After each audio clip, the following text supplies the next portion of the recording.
తాత కాదు తమ్ముడు. ఏంటి sir me fans following? Thank you sir. అందరికీ ఒకళ్ళు ఇద్దరు మనవాళ్ళు ఉంటారు సార్. నాకు 100 లక్షలాది మంది మనవాళ్ళు ఉన్నారు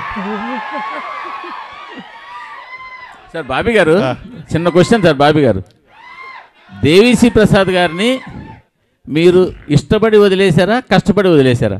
అదే కాదండి, అదేం ప్రశ్న. మరి మీరు నేను ఇప్పుడు చిరంజీవి కాదు, తమన్ గారు వద్దు, ఆయనే చెప్పాలి. లేదు, దీనికి బెస్ట్ ఆన్సర్ ఏం తెలుసా? పాస్.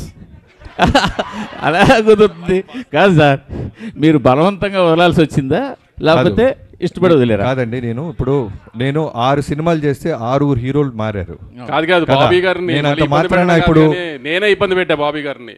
ఎందుకంటే నేను మీకు కాంట్రవర్సీ కావాలని ఆయన ప్యాక్సో ఇస్తున్నారు. అది కాదు, మీకు తెలుసు.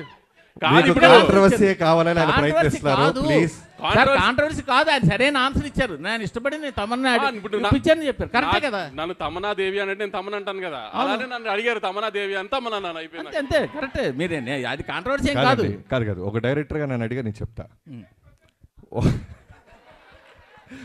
ఒక్కొక్క సినిమాకి, ఒక కథకి ఒక హీరో ఎలా ఫిట్ అవుతారో, సూట్ అవుతారో, అలానే టెక్నీషియన్స్ కూడా ఆ కథే కోరుద్ది.